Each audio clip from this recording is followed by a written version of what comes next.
কথার মধ্যে জোরাত আলী ঢাকা থেকে 1 লক্ষ টাকা ধরে বলেন না ইন্নাকাত তাকবীর।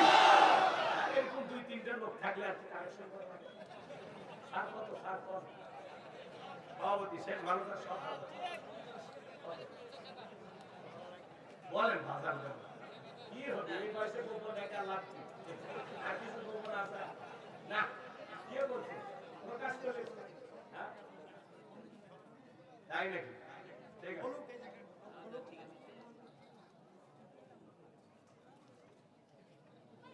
আগামী বছর এই 14 ফেব্রুয়ারি রাতের বেলায় তারেক মনোয়ার আসবেন। আল্লামা তারেক মনোয়ার ছিলেন না, সারা দেশের মানুষ ছিলেন।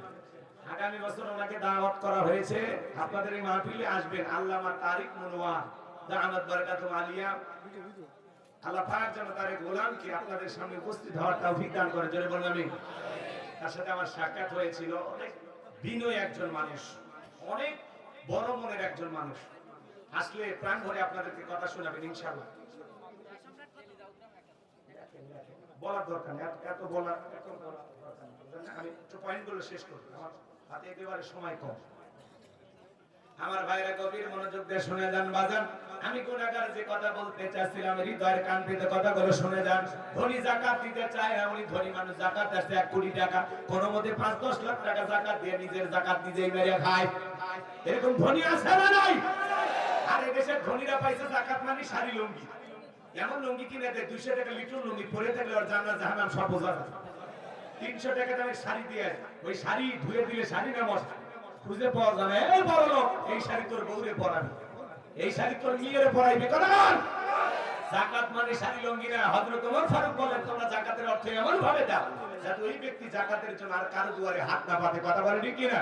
এই ছেলেটা বেকার বসে আছে, বলে যাকাতের 1.5 লাখ টাকা দিয়ে কালুখালী বাজারে দোকান ধরায় দেন। আল্লাহ যদি চায় 5-7 বছর ব্যবসা বাণিজ্য করে ও নিজেও ভবিষ্যতে যাকাত দিবে। কথা বলে ঠিক কিনা? এই ছেলেটা বেকার বসে আছে, বলে যাকাতের 1.5 লাখ টাকা দিয়ে রিকশা ভ্যান কিনে দেন। আল্লাহ চাইলে ওই রিকশা ভ্যান চালায় তার দৈনিক 500 টাকা 1000 টাকা ইনকামের একটা ব্যবস্থা হবে। কথা বলে ঠিক কিনা? একটা বিধবা নারী আসছে, শাড়ি দিয়ে কিলাপ সেলাই মেশিন দেন, 2টা ছাগলের বাচ্চা কিনে দেন, 2টা গরু কিনে দেন, এগুলো লালন পালন করে ভাগ করে চাকা ঘুরাবে। কথা বলে ঠিক কিনা? যাকাত দিয়ে যাকাতের অর্থ দিয়ে মানুষের কর্মস্থানের ব্যবস্থা করে দিতে হবে। কথা বলে ঠিক কিনা? আল্লাহর নবী মুসা আলাইহিস সালামের নাম আপনারা শুনেছেন। কারণের কাছে যাও, বলে কারণ করে যাকাত দেওয়া লাগবে। কারণ দেখে বলে নবী মুসা আমি যাকাত দিতে পারবো না। নবী মুসার রাগ কম না বেশি? যে নবী রেগে গেলে মাথার টুপি ভেদ করে চুল খাড়া হয়। আল্লাহু আকবার। আজরাইলকে পর্যন্ত থাপ্পড় মারে, ইয়া ঘুষি মারে, এক কীর্তিকে দুনিয়া থেকে বিদায় করে দেয়। বলেন আল্লাহু আকবার। সেই নবী মুসা রাগান্বিত হয়ে গেলেন, চোখে মুখে রাগ, মাথার টুপি ভেদ করে চুলগুলো খাড়া হয়ে গেছে। নবী মুসার চেহারার দিকে তাকাইয়া কারণ বলে ডেকে বলে পয়গম্বর যাকাত দিতে হবে কত? নবী মুসা আলাইহিস সালাম ডেকে বলে শতকরা 2.5% দিতে হবে। বলে ঠিক আছে, আমার একটু সময় দেন, আমি একটু হিসাব নিকাশ করে আপনাকে জানাবো। নবী মুসা আলাইহিস সালাম চলে গেলেন। এই কারণে এবার হিসাব নিকাশে বসে গেল। এই কারণকে আল্লাহ তো সম্পদ দিয়েছিল, 70টা উট লাগতো চাবি বহন করতে। চাবি যদি এত হয় তালা কত, আর তালা যদি এত হয় সিন্ধুকে মাল কত, ছোট মাথায় ধরবে না। কারণ এইবার হিসাব নিকাশ করে দেখে বাপ রে বাপ, হাজার হাজার কর্মচারী দিয়ে সারাদিন সারা রাত যদি যাকাতের টাকা দেওয়া হয়, এরপরেও টাকা শেষ হবে না। এমনিতে কৃপণ পায় স্যান্ডেল দেয় না, ক্ষয় যাবে বলে, গায়ে জামা পরে না ছিঁড়ে যাবে বলে, সেই কৃপণ কি এত টাকা যাকাত দিতে পারে না। সে একটা গভীর ষড়যন্ত্র করলো। এলাকা একটা 2 নাম্বার মহিলা ছিল, নাম হলো সবদা। সবদা নামের পতিতের কাছে যা বলে, সবদারে তোরে 2 বস্তা টাকা দেবো, একবার হিসাবে আজকে 1 বস্তা টাকা দিলাম, আর আগামীকালকে সাক্ষী দেওয়ার পর আর 1 বস্তা টাকা দিব। বিনিময়ে আল্লাহ নবী মুসা আলাইহিস সালাম যে মজলিসে দাঁড়ায় আল্লাহর পথে মানুষকে আহ্বান করবে, ভরা মজলিসে দাঁড়াইয়া একবার শুধু বলবি নবী মুসা দিনের বেলা ওয়াজ করে, রাতের বেলা আমি সবদার সাথে রাত কাটাই, বাস এতটুকু কথা বললে যথেষ্ট, বাকি যা করেন আমি করব। সবদা যেহেতু 2 নাম্বার মহিলা রাজি হয়ে গেল। পরের দিন সকালবেলা আল্লাহর নবী মুসা আলাইহিস সালাম হাজার হাজার জনতার সামনে ওয়াজ করতেছেন। নবী মুসার আলোচনা শোনার পরে সবদার পাষাণ হৃদয় গইলা চোখ দিয়ে পানি ঝরতেছে। বলুন সুবহানাল্লাহ। কারণ ইশারাতে বলে সবটা দাঁড়াও, বলে না আর একটু শুনি, বলে না শুনতে দেওয়া যাবে না। দুইজন লোক পাঠায়া দিল, ওরা যায় দুই হাত ধরে সবটাকে ভরা মজলিসে দাঁড় করায় দিল। যখন এইবার কারণ আপনারা দাঁড়ায় বলে ও নবী মুসা হজ বন্ধ কর, তাকায়া দেখো দুই নাম্বারে মহিলাটা দাঁড়াইছে। মহিলা দুই নাম্বার এক নাম্বার মুসা নবীকে জানে, রতনে রতন সেনে কথা বলে ঠিক কিনা। আজ আলেম ওলামা যখন সুদের কথা বলে, ঘুষের কথা বলে, জিহাদের আলোচনা করে, একামতে দিনের কথা বলে, এই জমিনে দিন বিজয়ের কথা বলে, তাদেরকে টার্গেট করে বলা হয় হুজুর আপনার ওয়াজ লাইন সারা, হুজুরের ওয়াজ লাইন সারা না, তোমার জীবন লাইন সারা। আলেমদের কথা বলতে বাধা দেয় যারা, এরা হলো কার সেরা। কথা বলেন না কেন? আলেমদের কণ্ঠ চেপে ধরতে চায় তারা। মনে রাখবেন আবু জাহেল উতবা সাইবা ওরা কোরআন বন্ধ করার ষড়যন্ত্র করেছিল, যেমন পারে নাই। আজ যারা আলেমদের কণ্ঠ স্তব্ধ করে দিতে চায়, ওই জালেমেরাও পারবে না। কথা বলেন ঠিক কি না? এইবার কারণ ডেকে বলে সবটা তোমার যা বলার তুমি বলো, আমি তোমার সাথে আছি। সবটা এইবার ডেকে বলে কারণ তুমি পয়সা বড়, আমি যেহেতু দাঁড়িয়েছি বলার জন্য আমাকে বলতে দাও। এইবার সবটা জনগণকে ডেকে বলে ও দেশের জনগণ শোনো দিয়া মন, আমি জীবনে কোনোদিন মুসা নবীকে দেখি নাই। আজকে মুসা নবীকে দেখার পরে, আলোচনা শোনার পরে আমার পাশার হৃদয়ে বই লাগাছে, আমি সিদ্ধান্ত নিয়েছি জীবনে আর কোনোদিন খারাপ কাজ করব না, অন্যায় কাজ করব না। আমি তওবা করে ঈমান গ্রহণ করতে চাই। সুবহানাল্লাহ বলেন। আলেমদের শুনে বেনামাজি নামাজি হয়ে যায়, সুদখোর ঘুষখোর ভালো হয়ে যায়, বেপরদায় চলা মা বোনেরা পর্দা করে, দাড়ি কাটা যুবক আলেমদের শুনে দাড়ি রাখে। কথা বলেন ঠিক কি না? এইবার সবটা বলতেছে কারণ কেন লাফালাফি করে আপনারা জানেন তো, প্রত্যক্ষ ফাঁস করে দিয়ে বলতেছে এই কারণ গতকাল রাত্রিতে আমার বাড়িতে গিয়েছিল, আমার এক বস্তা টাকা দিবে বলে ওয়াদা করেছে, আর আজকে সাক্ষী দিলে আরেক বস্তা টাকা দিবে, বিনিময়ে আমাকে এই কথা বলতে হবে। নবী মুসা দিনের বেলা করে রাতের বেলা আমি সবটার সাথে রাত কাটাই, আপনাদেরকে সাক্ষী রেখে বলতেছি মুসা নবীর চরিত্র ফুলের চাইতেও পবিত্র। ওই কারণ হলো আমি সবটার নিয়মিত ভক্ত। চিৎকার মেরে বলুন আল্লাহু আকবার। আমাকারু আমাকারাল্লাহ ওয়াল্লাহু খায়রুল মাকিরিন। খেলা যে গর্ত করেছে নিজের গর্তে নিজেই পড়েছে। কথা বলে ঠিক কি না? লম্বা ঘটনা সংক্ষিপ্ত করে বলে দিয়ে যায়। নবী মুসা রাগান্বিত হয়ে আল্লাহকে ডেকে বলেন আল্লাহ চাইতে গেছিলাম যাকাত, আর আমার বিরুদ্ধে এত বড় মিথ্যা তহমত, মিথ্যা অপবাদ মেনে নেওয়া যায় না। আল্লাহ জমিনকে অর্ডার দেন কারণে ধন সম্পদ সহ জমিন যেন গ্রাস করে ফেলে। আল্লাহ দোয়া মঞ্জুর করলেন কারণে ধন সম্পদ সহ হাট পর্যন্ত জমিনের ভিতরে চলে গেছে। ও বলে ব্যাপার না, উঠতে পারবো। এইবার কমর পর্যন্ত যখন জমিনের ভিতরে চলে গেছে, ও বলে ব্যাপার না, উঠতে পারবো। এইবার যখন গলা পর্যন্ত চলে গেছে, ও বুঝতে পেরেছে আর বাঁচা যাবে না। এইবার ডেকে বলে ও নবী মুসা জানটা ভিক্ষে দাও, ধন সম্পদ যা আছে সব তোমার, আর তোমার আল্লাহ তুমি নিয়ে যাও, জানটা ভিক্ষে দাও। নবী মুসা আলাইহিস সালাম ডেকে বলে আল্লাহুস সামাদ, আমার আল্লাহ অমুখাপেক্ষী, আমার আল্লাহ কারো কাছ থেকে কিছু নেয় না, আমার আল্লাহ দিয়ে যায়। কারণ যে সম্পদের বড়াই তুমি করেছো, আজকে তোমার সেই সম্পদ সহ তুমি জমিনের ভিতরে চলে যাও, আর পৃথিবীর ইতিহাসে সাক্ষী থাক তোমার মতো যারা সম্পদ জমা রাখবে আল্লাহর রাস্তায় খরচ করবে না, কঠিন কিয়ামতের ময়দানে আল্লাহ তাআলা কারণের কাতারে সে সমস্ত মানুষদেরকেও দাঁড় করাইয়া দেবে। সূরা তাওবার ভিতরে এসেছেন যারা স্বর্ণের টাকা পয়সা জমা রাখে আল্লাহর রাস্তায় খরচ করে না, আল্লাহ বলেন তাদের জন্য রয়েছে আযাবের সুসংবাদ। জোরে কোন নাউযুবিল্লাহ। আপনার এই সম্পদ বিষাক্ত সাপ হয়ে আপনাকে কামড়াবে, সবল দেবে। এজন্য বাজান ধনী যদি যাকাত আল্লাহর রাস্তায় হিসাব করে দেয়, সম্পদ কমবে না বাড়বে? ধনী যাকাত দিলে সম্পদ কমে, আল্লাহ বৃদ্ধি করে দেয়। কথা বলে ঠিক কি না? আরে ভাই যাকাত টাকা হিসেবে আল্লাহ আপনাকে কবুল করেছেন, আলহামদুলিল্লাহ। যাকাত হলো একটা আর্থিক ইবাদত। আল্লাহ যে যাকাত টাকা হিসেবে কবুল করেছে, এটা আনন্দের বিষয়। কথা বলেন।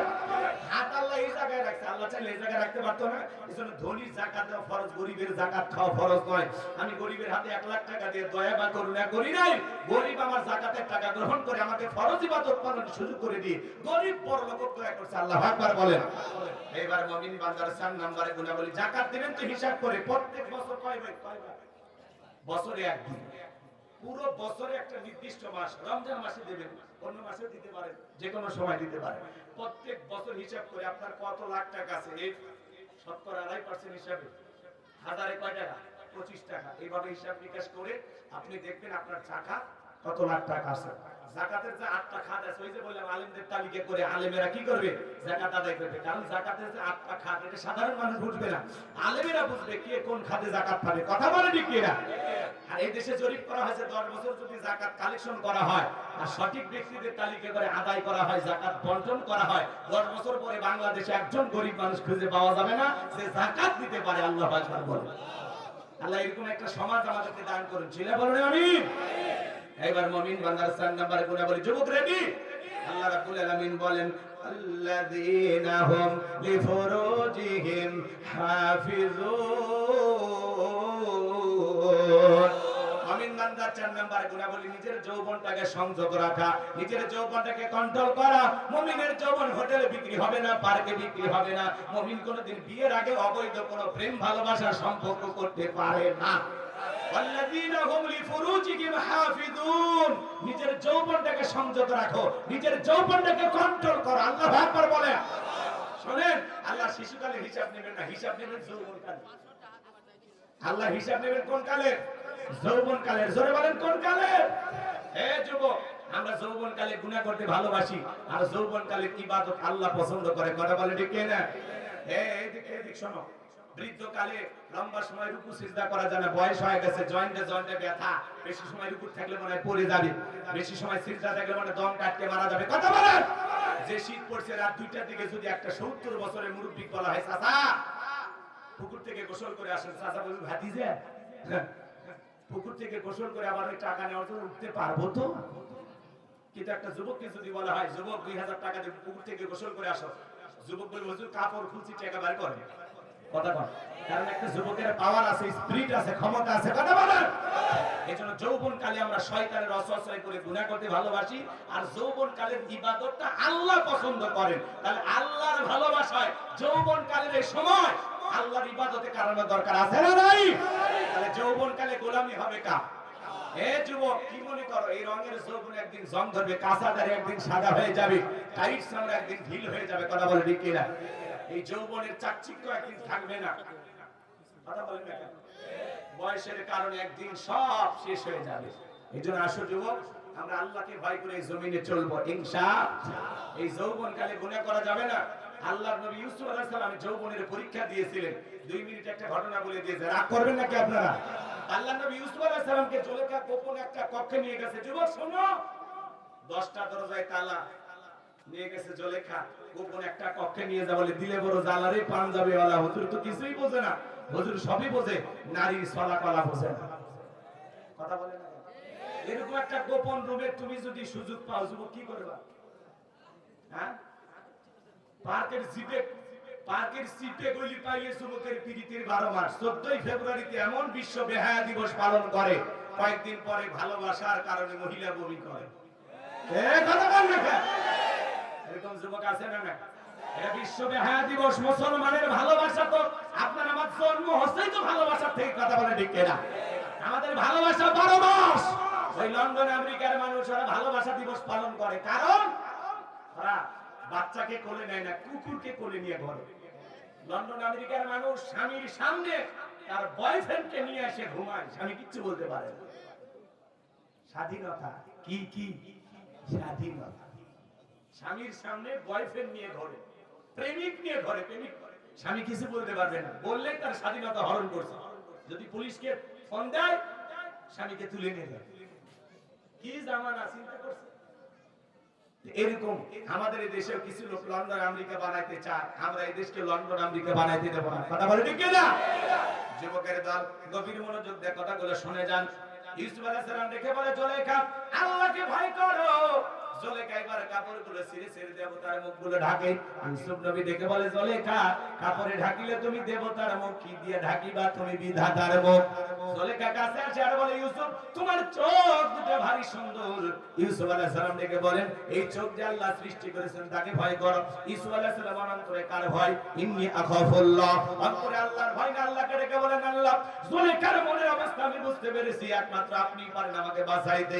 ইউসুফ আলাইহিস সালাম তখন আল্লাহর উপরে তাওয়াক্কুল করে, আল্লাহর উপরে ভরসা করে নিজের ইজ্জতকে বাঁচানোর জন্য সামনের দিকে দৌড় মারলেন। আর দেখে বলেন, আল্লাহ সামনের দিকে দৌড় মারার দায়িত্ব আমার, আর আপনার কুদরত থেকে তালা খুলে দেওয়ার দায়িত্ব আপনার। ইউসুফ আলাইহিস সালাম আল্লাহর উপরে ভরসা করে যখন দৌড় মারলেন, আল্লাহর কুদরতে প্রত্যেকটা দরজার তালা খুলে গেল। বলুন সুবহানাল্লাহ। এইবার শেষ দরজায় জুলেখা পিছন থেকে মারছে থাবা। ইউসুফ নবীর জামা ছিঁড়ে গেছে। ইউসুফ নবী বলে, জামা ছিঁড়ে যায় যাক, ইজ্জত দেওয়া যাবে না। কথা আছে, যেখানে বাঘের ভয় সেখানে রাত হয়। শেষ দরজায় জুলেখার স্বামী আজিজ মিসর দাঁড়ায় আছে। স্বামীকে দেখা মাত্র জুলেখা একা কান্নার অভিনয় শুরু করে দিল। দেখেন না, কিছু কিছু মহিলা মানুষ কথা বলার আগে কান্দে দেয়, আমার কেউ নাই। তোমার কেউ নাই, বেঁচে আছো কিছু কথা বল।